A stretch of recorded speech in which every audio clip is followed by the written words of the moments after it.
अब्दुल बस, भारत में मुसलमानों की जो नस्ल कुशी के मंसूबे हैं उस पर अब मगरबी मीडिया भी बोल रहा है, मगर अब तो आप देखिए कि हद ही हो गई कि जो मुसलमान तालिबात हैं उनको खुलेआम हिरासा किया जा रहा है। मतलब ये कैसे को मना कर सकता है कि आप हिजाब पहनकर नहीं आ सकते? जिसने हिजाब पहनना है उस पर पाबंदी कैसे लगाई जा सकती है? अब दुनिया भी देख रही है इन वीडियोज को, लेकिन मोदी सरकार को कोई परवाह नहीं है, कोई फिक्र नहीं है।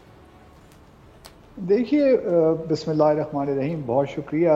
सबसे बुनियादी बात हमें समझ लेनी चाहिए कि जो इस वक्त बीजेपी की हुकूमत है या आरएसएस के जो लीडरशिप है जी, उनका ताल्लुक एक ऐसे वर्ल्ड व्यू से है, एक नज़रिए से है जो कि हम सब जानते हैं कि वो भारत को हिंदू राष्ट्र बनाना चाहते हैं। और उसके लिए वो ख़ास तौर पे जो मुसलमान हैं और ईसाई हैं उनका ख्याल ये है कि दोनों जो मज़ाहिब हैं या ये बाहर से आए हैं, इनका जो बर्र सग़ीर से कोई ताल्लुक़ नहीं है। और एक तो ये मामला है कि हमें उस वर्ल्ड व्यू को समझना। दूसरी बात ये है कि बीजेपी में कोई आपको स्टेट्समैन तो नज़र नहीं आता। ये सारे वो लोग हैं जो इनकी जो लोकसभा है उसमें से 40 से 50% के लोग सारे क्रिमिनल रिकॉर्ड रखते हैं।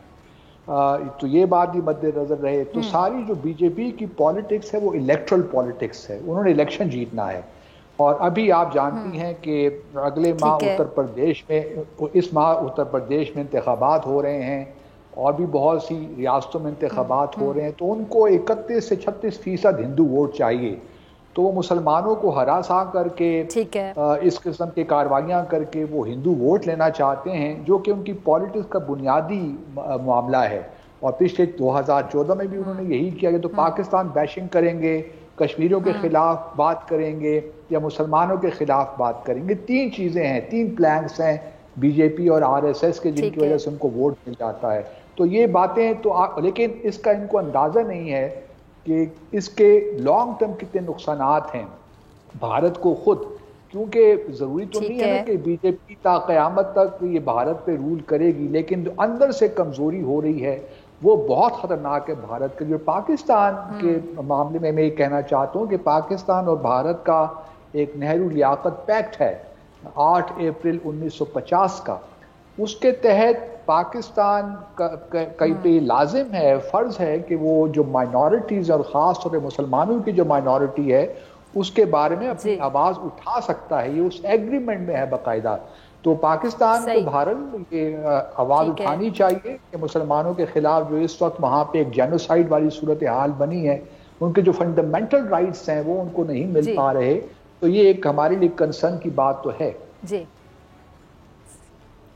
ठीक है अब्दुल बस साहब, मुझे उनकी ये सोच समझ नहीं आती है, नफ्सियात क्या है? चूंकि आप साबिक पाकिस्तानी हाई कमिश्नर रह चुके हैं वहाँ, आप उनकी सोच को क्या समझ पाए हैं कि वहाँ पर ये जो इनकी सोच है कि मुसलमानों पर जितना जुल्म किया जाए, अच्छा अफसोस के साथ कि मतलब कानून आप अदालत का दरवाजा खटखटाते हैं लेकिन अदालत भी बाइज्ड है आपके सामने। वहाँ पे जो डिसीजंस आते हैं, किस किस्म के डिसीजंस होते हैं, वो भी मुसलमानों के खिलाफ ही होते हैं। माइनॉरिटीज़ वहाँ पे सफ़र करती हैं। कश्मीर का मामला आपके सामने है। पाकिस्तान के बारे में जितना ज़्यादा वो प्रोपेगेंडा करते हैं उतना उनका वोट बैंक मजबूत होता है। तो ये किस किस्म की सोच है? जो वोटर है उसकी क्या सोच है? यानी वोटर इस बात पर खुश होता है कि माइनॉरिटीज़ को दबाया जाता है, उनको तकलीफ दी जाती है, उनको उनके राइट्स नहीं दिए जाते हैं, उनसे हकूक छीने जाते हैं। ये वोटर की क्या नफ्सियात है? देखिए, वोटर भारत में भी एक तबका तो ऐसा है जो कि ये समझता है कि पिछला जो 1000 साल हम पे मुसलमानों ने हुकूमत की है, हमने उसका बदला लेना है। और ये एक खास यानी कॉम्प्लेक्स हो गया ना, ये एहसास कमतरी हो गया। एब्सोल्युटली। और उसमें वो फिर इसी तरह इसी किस्म की जमातों को सामने भी लेकर आते हैं। अब आरएसएस का आप देख लिए तकरीबन 6 मिलियन के करीब उसके मेंबर हैं जो रोज़ाना सुबह जो है उठते हैं और वो उनका पूरा एक प्रोग्राम है जिसको फॉलो करते हैं। तो भारत में इस वक्त एक इस किस्म का एक रो चल पड़ी है पूरा एक हिंदू, ख़ास तौर पे जो ब्राह्मण तबका है उसमें, कि हमने जो 1000 साल की हमारी तारीख है उसको हमने किस तरीके से स्किप करना है, भुला देना है। इसलिए अगर आप देखिए ना तो हर जगह जो मुसलमानों के मुगल बादशाहों के नाम के रोड्स थे वो तब्दील कर दिए। अब हैदराबाद का नाम भी तब्दील करना चाहते हैं और शहरों के नाम तब्दील कर दिए। तो ये सारा उसी नफ्सियात को रिप्रेजेंट करता है, रिफ्लेक्ट करता है, जो कि बड़ी, मैं समझता हूँ कि अगर आपने ये करना है तो पहले ताजमहल को गिराइए, आप रेड फोर्ट को गिराइए। अगर आपने यही काम करने हैं तो फिर आप ये सारी इमारतें भी गिराइए। लेकिन वो ये नहीं करेंगे। दूसरी तरफ ये, लेकिन जहां इनका नुकसान हो गए वो क्यों करें? वो क्यों करें। लेकिन दूसरी तरफ जो मसाजिद हैं, अगर आप न्यू दिल्ली में चली जाएं, जामा मस्जिद दिल्ली देख लें, फतेहपुरी सिकरी मस्जिद देख लें, 2 बड़ी मसाजिद न्यू दिल्ली में, इतने बुरे हालात में हैं कि डॉक्टर अकबर मैं आपको बता नहीं सकता। इसी तरह खिड़की मस्जिद है जो दिल्ली में, उसका वो नॉन फंक्शनल है, अब तो वो बंद ही हो गई है।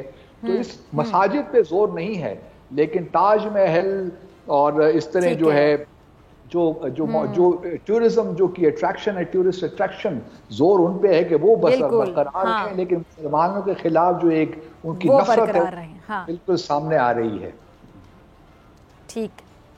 अच्छा अब्दुल साहब, ये कुछ लोग वहाँ पे समझ बूझ भी रखते हैं, जैसे कि अब ये जो इंडियन एक सहाफ़ी हैं, फिर बॉलीवुड की अदाकार है पूजा भट्ट साहिबा, उन्होंने, और ये जो साबिक वज़ीर आला मकबूजा कश्मीर महबूबा मुफ्ती, और भारत के कुछ लोग जो समझ बूझ रखते हैं, वो ट्वीट करके मोदी सरकार को बाकायदा कह रहे हैं कि ये जी ये है नया इंडिया, ये नए इंडिया का नया और खौफनाक चेहरा है।